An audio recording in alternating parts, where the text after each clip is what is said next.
So, hello everyone. Again, my name is Shrin Mayat Odevega from BSTM11 at ako pa rin ang magdi-discuss about Northern Europe, which is country ng Sweden po. So, let's proceed naman sa Sweden. Let's start!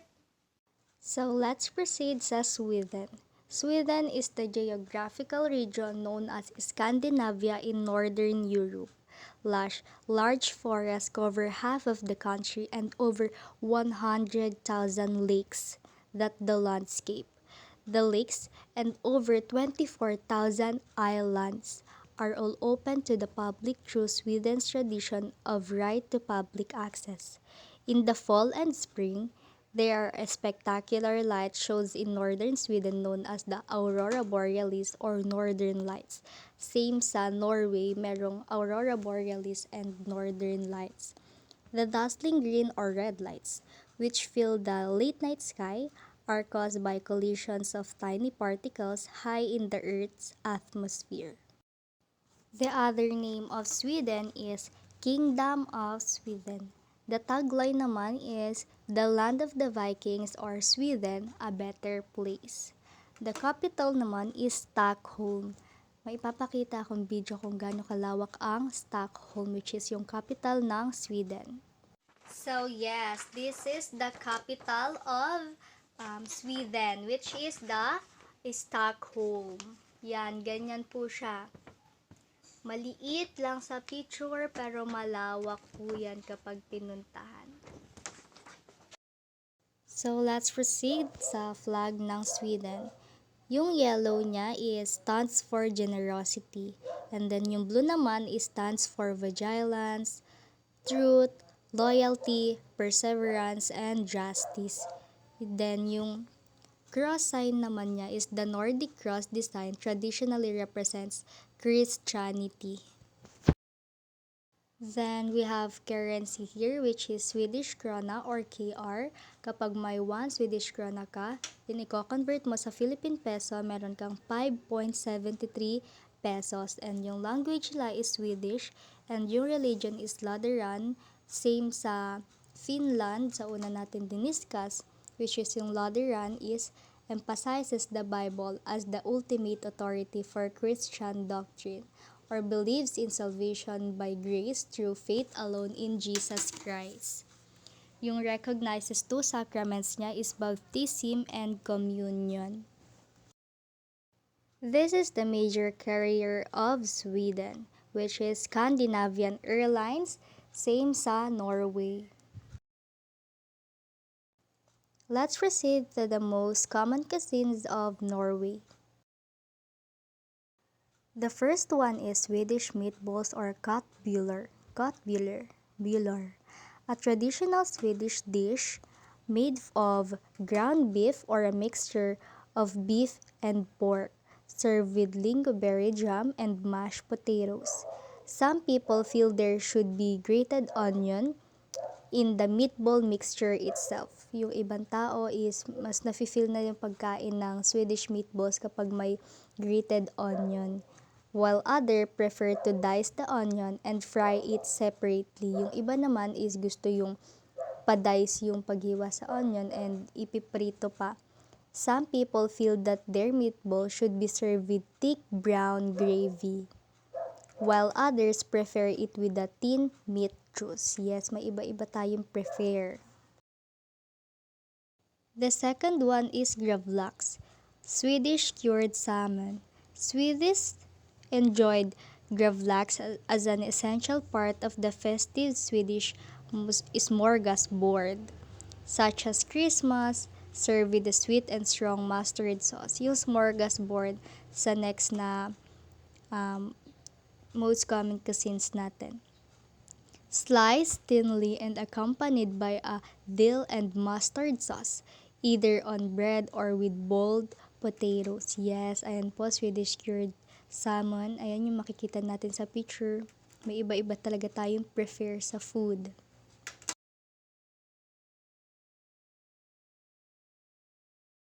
And then this is the smorgasbord. Yun niya sinabi sa cured salmon. A traditional Swedish smorgasbord consists of both hot and cold dishes. Bread, butter, and cheese are always part of the smorgasbord. It is customary to begin with cold fish dishes, where are generally various forms of herring, salmon, and eel. After eating the first portion, people usually continue with the second course, other cold dishes, and round off with hot dishes. Dessert may or may not be included in a smorgasbord. Kung sa atin is meron tayong boodle fight, which is yung sa dahon ng saging tayo kumakain, dito naman is parang pinasosyal naman sila. Sa plate, parang buffet ba? Sa plate sila kumakain, and then kuha-kuha na lang kung ano yung gusto. So let's proceed to the most famous tourist destinations in Norway, which is Vasa Museum, Skansen, Leisberg Theme Park, and Lund Cathedral. Vasa Museum is a maritime museum in Stockholm, Sweden, located on the island of Djurgården.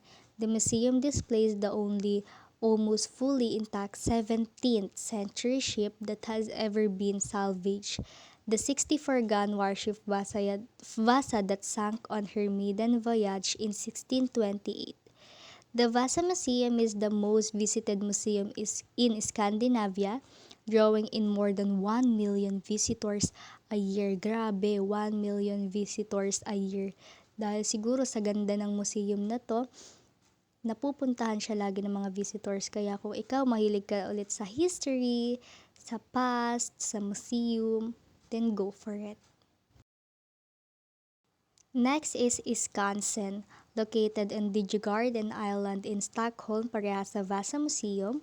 This is Sweden's first open-air museum and zoo.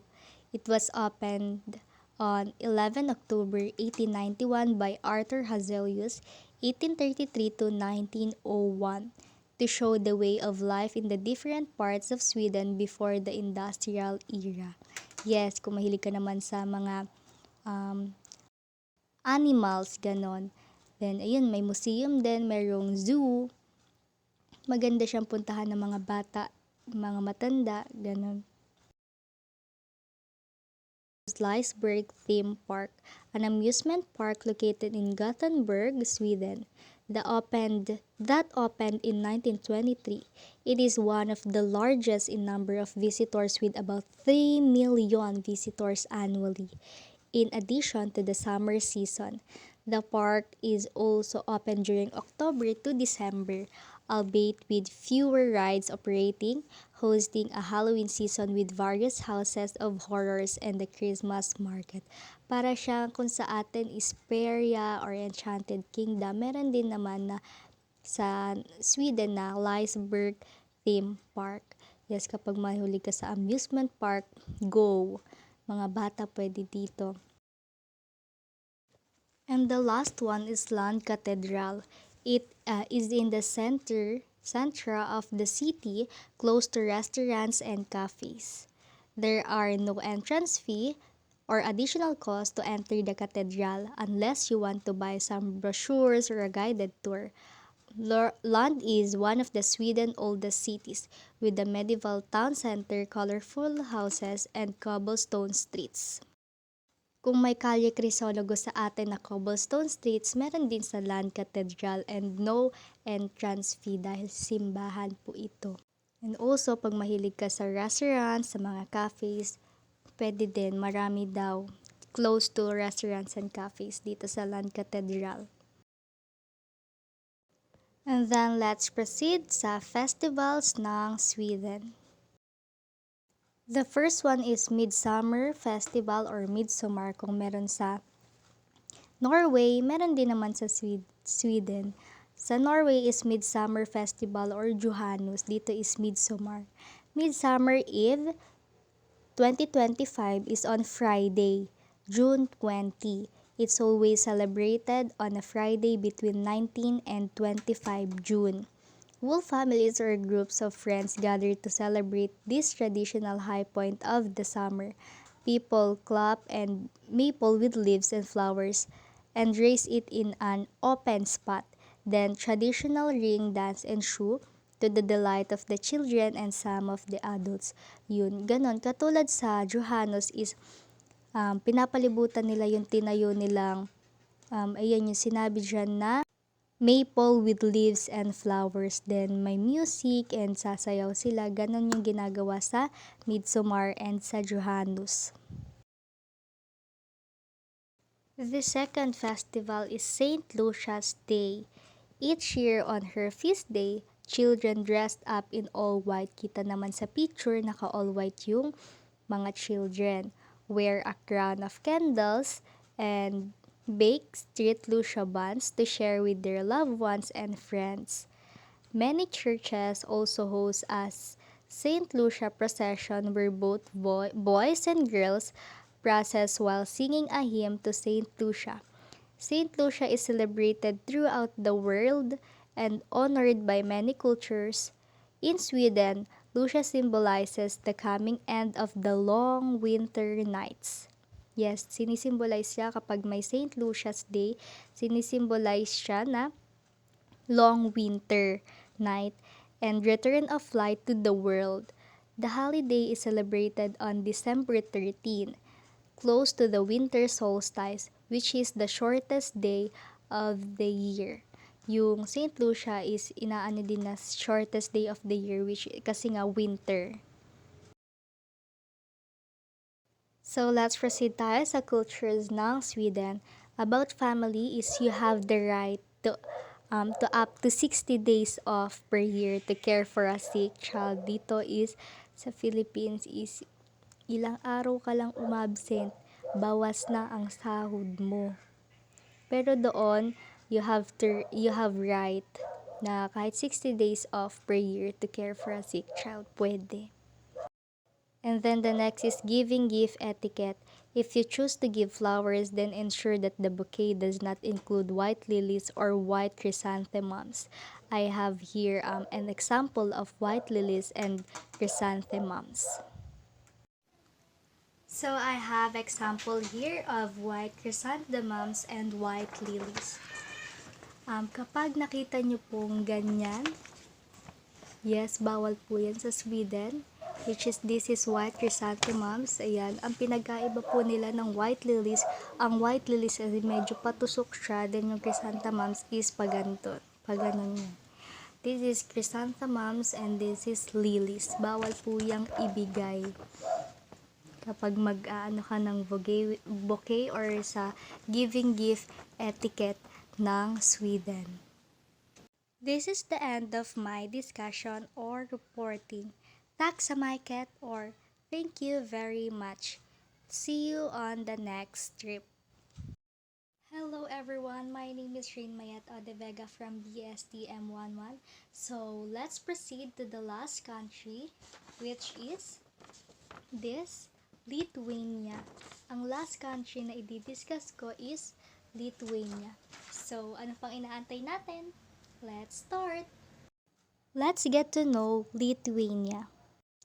Lithuania bounded by Latvia to the north, Belarus to the east and south, Poland and Russia to the southwest, and the Baltic Sea to the west.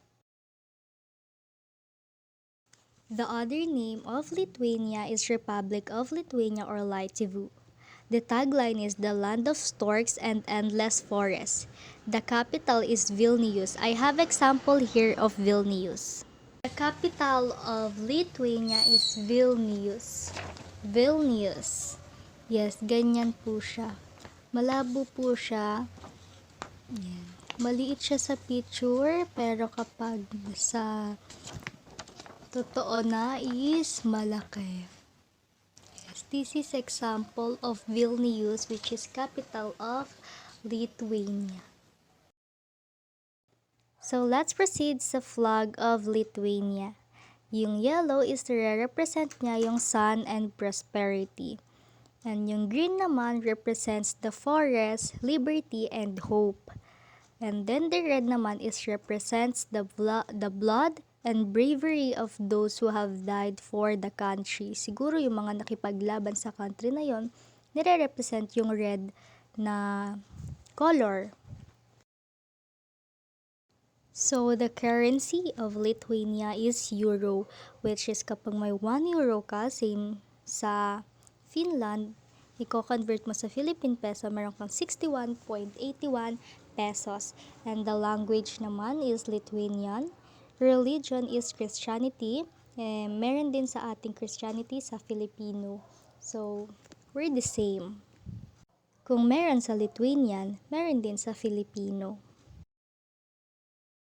The major carrier of Lithuania is Fly LAL or TE or Lithuanian Airlines. Yes, kapag ganyan, color pink. Kapag may nakita kang Fly LAL, which is sa Lithuania yan. Let's proceed to the most common cuisines in Lithuania.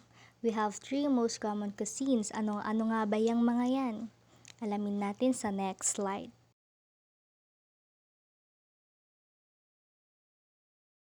The first one is zeppelinai or zeppelins, are potato dumplings made from grated potatoes and stuffed with ground meat or dry curd cheese or liver or mushrooms. Nakadepende sa'yo kung ano ang gusto mong ilagay sa loob. Like, sa second picture, tingnan nyo, sa loob niya is may nakalagay. Ikaw bahala dyan kung ano ang gusto mo. It has been described as a national dish of Lithuania and is typically served as a main dish.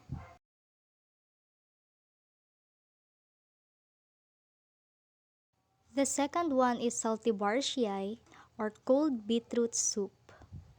Cold soup made from beetroots, kefir, and milk and served with boiled potatoes. This delicious pink soup is also known as cold borscht and is especially popular in the summer months. Pag summer, malamig kasi ang soup na yan. Color pink siya, and then if you want to put some eggs, boiled egg, ikaw ang bahala. Nasa sayo na kung ano ang gusto mong ilagay sa cold beetroot soup mo.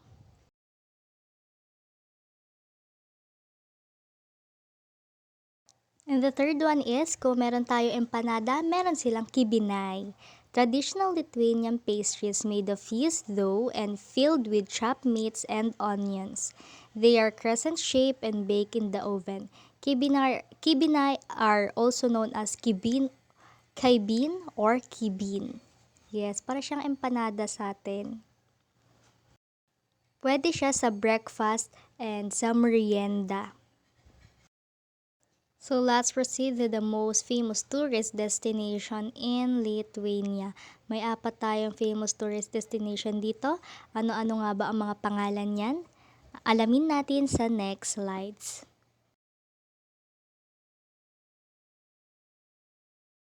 The first one is Kernave, a town with rich history and culture. This is a UNESCO World Heritage Site. The site offers breathtaking views of the Neris River Valley, providing a glimpse into Lithuania's early civilizations. Every year, Kernave hosts the Days of Live Archaeology Festival, where visitors can experience medieval crafts, battles, and traditions. Its combination of history, natural beauty, and cultural heritage make it must-visit destination in Lithuania. Yes, sabi nga dito kung bakit siguro na pumupunta ang mga tourist because gusto nila ng breathtaking views of the Neris River Valley. Siguro maaliwalas tignan pag nasa taas ka. Or if you want some relaxation, yes, pwede dito. If you want peace of mind, malayo sa city, pwede dito. The second one is Klaipėda, one of the strongholds of Teutonic rule in the Baltic. It is the 3rd largest city in Lithuania, the 5th largest city in the Baltic states, and the capital of Klaipėda country, as well as the only major seaport in the country, the port of Klaipėda, which is also the busiest port in the Baltic states. Klaipėda, Lithuania, is a hidden gem worth visiting, and it offers a blend of charming, unique architecture, maritime heritage, and cultural scenes. Ayan, sabi nga dyan, this is the major seaport in the country ng Klaipeda. Sabi din is worth visiting dahil nga sa charming unique architecture, yun sa maritime heritage, kapag gusto mo makakita ng mga barko-barko, nandiyan, and yung mga cultural scene, mga puno, madami. The third one is Jukiha National Park. Park na naman. The largest national park in Lithuania, Jukiha National Park is famous for sightseeing, canoeing, and biking tours. Kapag mahilig ka mag-bike, mag-sightseeing, yes po, meron. It attracts mushroom hunters and bird watchers from all over the world. And the last one is Druskininkai, the prime spa. Pag gusto mo ng spa, yes, sa Druskininkai, town in all of Lithuania. The tradition of being a spa resort town dates back to the 19th century. The spa traditions that are so common in the town are enhanced by the natural beauty of the region, the mineral water, creative mud, essential minerals, and healing herbs that are found in the region. Meron daw healing herbs, mga sakit-sakit sa katawan. Pwede may makikita kayong healing herbs. Let's proceed sa festivals ng Lithuania. We have two festival here. Ano nga ba ang festival na nakikita nyo sa picture? Uzgavins or Pancake Festival. Kapag mas gusto niyo mas madali, Pancake Festival. This is a Lithuania holiday celebrated on Shrove Tuesday that involves eating pancakes. Yes, ayan, nakain sila ng pancakes, burning an effigy of winter na may bonfire sa gitna, and watching a battle between characters representing winter and spring. Kaya may iba-ibang mukha na nakikita niyo sa picture. Ayan yung maglalaban ng nire-represent nila yung winter and spring. This is falls on the 4th of March. And the last festival is the Feast of Saint John. Lithuania holidays and festivals generally fall around the midsummer days. One of the most important holidays to Lithuanians is the Feast of Saint John, one of the most. In a country where nature is worshipped as God, the Feast of Saint John is nothing but the celebration of the incoming summer solstice, the 23rd of June, known as Saint John Days. Ayun nga, sabi nga dyan, sineselebrate yung oncoming summer solstice. Mahalaga sa kanila ang Saint John Days. So, let's proceed sa cultures ng Lithuania. About family, ang culture nila sa family is at the heart of Lithuanian culture, with strong bonds between parents, children, and extended relatives. It is common for multiple generations to stay in close contact, even if they live separately. Lithuanian families value togetherness, often gathering for Sunday, lunches, holidays, and important life events. Naiintindihan naman po natin kung ano yung culture ng Lithuanian about family. And the next one is respect for elders. Younger generations are taught to show politeness and care for older family members. Kung sa atin, yung iba, kahit bata pa, wala nang galang, dito bawal. Ang culture na nila is show politeness kahit younger generation ka. Kailangan mag-show ka ng politeness sa mga older family members mo. It is customary to greet elders with warmth, listen to their advice, and offer help when needed. On special occasions like Grandparents' Day, families honor their elders with visits, gifts, or homemade meals. Super sweet. And this is the end of my discussion or report. Have a nice day. Thank you. Oops, meron pa! Huwag nating kakalimutan kung ano ang mga pangalan ng flag na ito. Ang una is Finland, this is Norway, this is Sweden, and the last one is Lithuania. Bye!